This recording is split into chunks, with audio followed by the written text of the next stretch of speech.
Good morning everyone, welcome back to my channel. Also welcome to a brand new vlog. Well, আজকে সরস্বতী পুজো সকাল সকাল ওটা হয়নি। এটা মানে ছোটবেলায় হতো সরস্বতী পুজো মানে সকাল সকাল ঘুম থেকে ওটা। এখন আর সেইটা হয়নি কারণ এমনিও এবছর আমাদের মানে ব্রাহ্মণ দিয়ে তো পুজো করা যাবে না জানোই, যেহেতু আম্মা গেছে 1 বছর হয়নি, সেই জন্য ছাদে গেছিলাম। রোদটা খুব সুন্দর আজকে, ভালো লাগছে। আর ঠান্ডা তো প্রায় চলেই গেছে, তো আজকে আমরাই নিজেরা একটু পুজো করব। কালকে গিয়ে আমি এনেছি কি এটা, ঘুম থেকে উঠেছি না, আমার মাথা আর কাজ করছে। কালকে গিয়ে আমি প্রতিমা কিনে এনেছি, দেখাচ্ছি তোমাদের। চলো আজকের ব্লগটা এখান থেকে স্টার্ট করে এনে হোক তোমাদের আজকের ব্লগটা দেখতেও বেশ ভালো লাগবে। হচ্ছে এবারের আমাদের সরস্বতী ঠাকুর মুখটা সুন্দর হয়েছে না, মিষ্টি হয়েছে, আর একটুখানি বড় হয়ে গেছে। প্রত্যেকবার আরেকটু ছোট আনি। আর এখানে সব যাবতীয় জিনিসপত্র রয়েছে, ছোট করে যেহেতু নিজেরা পুজো করবো সেরকম। অ্যান্ড এবার আমি একটুখানি কফি খাই, আর তারপরে এই পাগল অবস্থা থেকে একটুখানি বের করি নিজেকে, তাই তো কফিটা।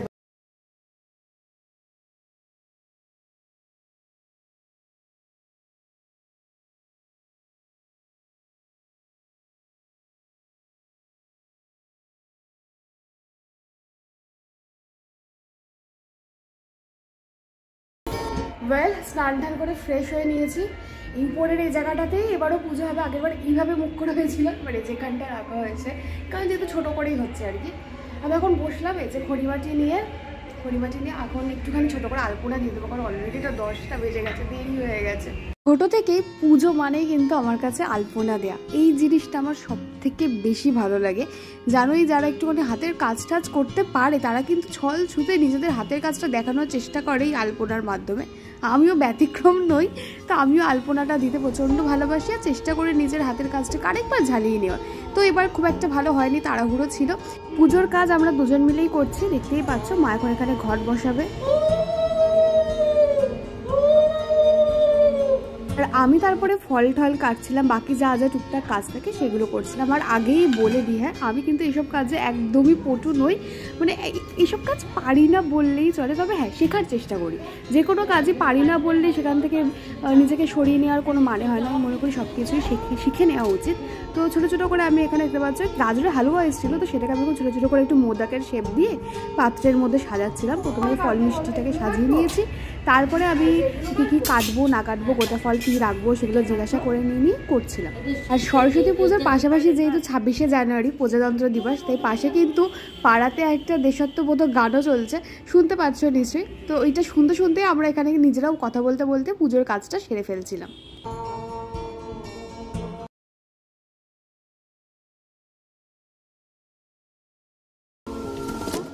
ফল কাটার পরে তারপর আমি এখন নৈবেদ্য সাজাচ্ছি। তখন আমি আমার মাকে বললাম যে আমাকে একটা ক্লিপ তুলে দাও, কারণ নিজে না হয়ে উঠছে না, মানে পুজোর কাজ করতে ভ্লগ করাটা যাচ্ছিল না।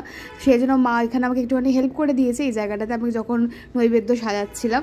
নৈবেদ্য সাজানোর পর মোটামুটি সব কাজই পুজোর হয়ে গেছিলো। এবার শুধু ঠাকুরের সামনে ডেকোরেশনের পালা। তো আমাদের যেহেতু ছাদ বাগানে অনেক ফুল আছে, সেগুলো দিয়ে আমরা প্রত্যেকবার সাজাই। আর যা বাদ্যযন্ত্র আছে কিছু টুকটাক নিয়ে এসে সাজানো হয়েছে। এই যে আমাদের মোটামুটি সব গোছগাছ করা হয়ে গেছে, তানপুরাটা শুধু সেট করা হচ্ছে। তো দেখতেই পেলে সব গোছগাছ হয়ে গেছে, একদম পুরো সাজানো হয়ে গেছে। আর আজকে তো বৃহস্পতিবার, মা আবার ঠাকুরের পুজোও করলো, সব হয়ে গেছে মোটামুটি। এবার শুধু আমরা পুজোটা করবো নিজেরাই আর কি, ওই মন্ত্রন্ত বলে যেটুকু হয় আর কি সেরকম পুজো হবে। মানে নিজেরা যেটুকুই পারি না কেন ভালো করেই পুজো হবে, শুধু ব্রাহ্মণ ছাড়া, এটাই হচ্ছে ব্যাপার। চলো। আচ্ছা, আরেকটা জিনিস, এই যে এই বাদ্যযন্ত্র বা যা এনেছি সেগুলো নাকি সব কিছু একটা প্লেটের মধ্যে দিতে হয়, তো আমি জানতাম না, তো মা সেগুলোকে করে দিচ্ছে। আর আরেকজন এখানে পর্দাটাকে সেট করছে, পেছনে এরকম একটা ব্যাকড্রপ করা হবে যাতে দেখতে ভালো লাগে আর কি, সেই জন্যই।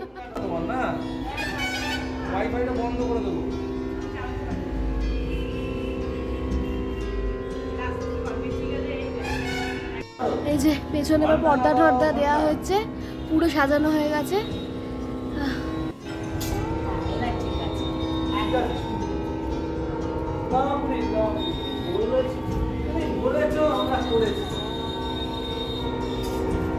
শুরু করা যাক।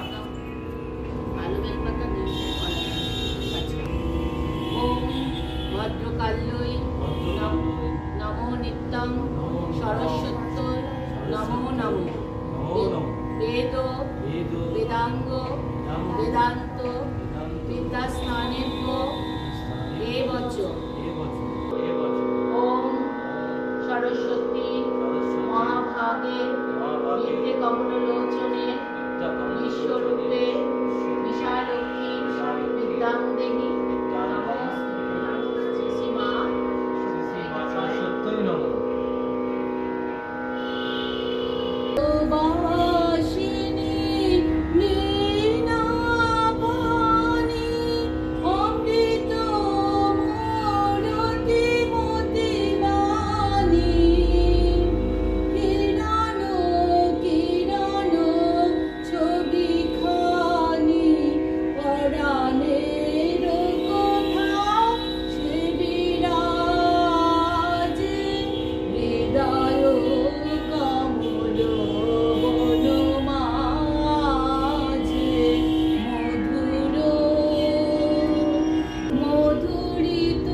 আমাদের পুজো না, সরস্বতী পুজো।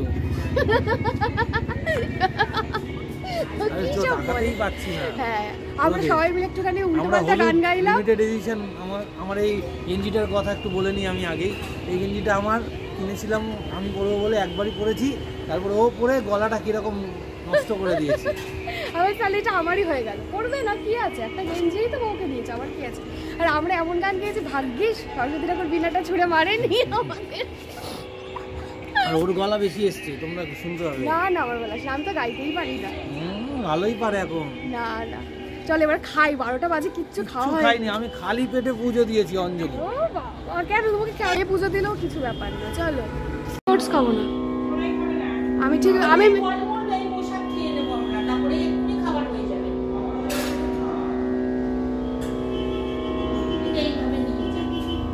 বাবা নিজে নিজে আবার ওটস করে খাচ্ছে। বাবা খাওয়ার ব্যবস্থা ছিল, তুমি খাওনি কেন? মা বলেছে কচুরি আনবে, তুমি না বলেছো, আর ওটস আগে খাওনি। বাবা এই যে প্রসাদ আমাদের, আমি প্রসাদ খাবো। কি করছো? আজকে আমাদের মেনু হচ্ছে কি জানো? ডিম কষা। দেখ ডিম কষা না, এই হচ্ছে দেখো ভুলিয়ে গুলিয়ে দেয়, হচ্ছে রাইস ভেজ না ভেজ বিরিয়ানি। হ্যাঁ ভেজ বিরিয়ানি হবে, আর হচ্ছে ছানার তরকারি। এটা হচ্ছে আমাদের আলু তো নেই, আলু কোথায় আছে? আলু কি ভিজিয়ে রাখবে নাকি? চাল ভিজিয়ে রাখা হচ্ছে। এই যে আলু কেটে রাখেনি। এখন যাচ্ছি সবাইকে প্রসাদ দিতে, আমাদের বাড়ি তাহলে পাড়ায় টুকটাক প্রসাদ দিতে যাচ্ছি। চলো চলো।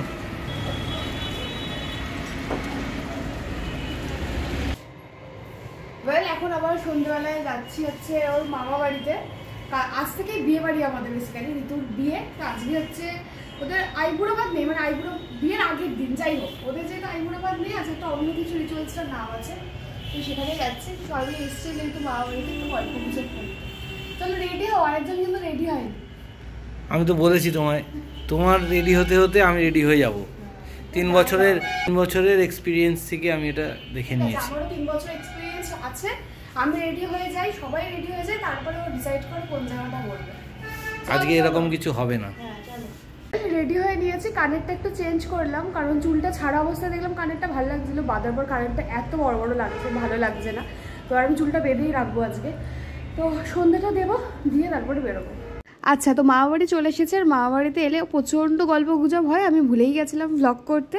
তো এখানে বরণডালা সাজানো হচ্ছে, সেটা দেখে আমার মনে পড়লো যে ভ্লগটা করি, তোমাদের সাথে একটু শেয়ার করি। তো এখানে ঋতুর বিয়ের জন্য দেখতে পাচ্ছ বরণডালা সবাই মিলে সাজাচ্ছে। আর ইতিমধ্যে আমাদের এখানে যে ব্রাইড ঋতু, সেখানে মেহেন্দি পড়ছে হাতে, কালকে ওর বিয়ে। মেহেন্দিটা দেখতে পাচ্ছ খুব সুন্দর ডিজাইন হচ্ছে। বাড়ি চলে এসেছি বেশ কিছুক্ষণ। এসে আমি একটুখানি গল্প করছিলাম। গল্পটা না ইদানিং মানে একটু নেশার মতন হয়ে গেছে। আর কালকে যে শাড়িটা পরবো সেটা বের করলাম, বাট কীভাবে সাজবো আমি এখন অবধি বুঝতে পারছি না। এটা ভেবেছি আমি গায়ে হলুদে পরবো। এতটা কনফিউশন তার কারণ এটার সাথে যে ব্লাউজটা এনেছিলাম আমি কিনে নতুন, সেটা আমার গায়ে হচ্ছে না, মানে ভুলভাল মাপের নিয়ে চলে এসেছি। ইয়েলো কালারের একটা ব্লাউজ নিয়েছিলাম, সুন্দর, কিন্তু এটার সাথে এবার কী পরবো সেটা একটুখানি ভাবতে হবে। আর ভিডিওটা এডিট করব, তাই চলো আজকের ব্লগটা এইটুকুই। কালকে হচ্ছে গায়ে হলুদের একটা ব্লগ আসবে, আশা করি তোমাদের সেটা দেখতে বেশ ভালো লাগবে। এখন বসে ভিডিও এডিট করব, তার আগে আমি যেই গল্পটা পড়ছিলাম ওটা আরেকটুখানি বাকি, ওটা শেষ করব। তো চলো দেখা হচ্ছে আবার কালকে একটা ব্র্যান্ড নিউ ব্লগের সাথে। Till then stay happy, stay blessed and always stay positive. Bye by.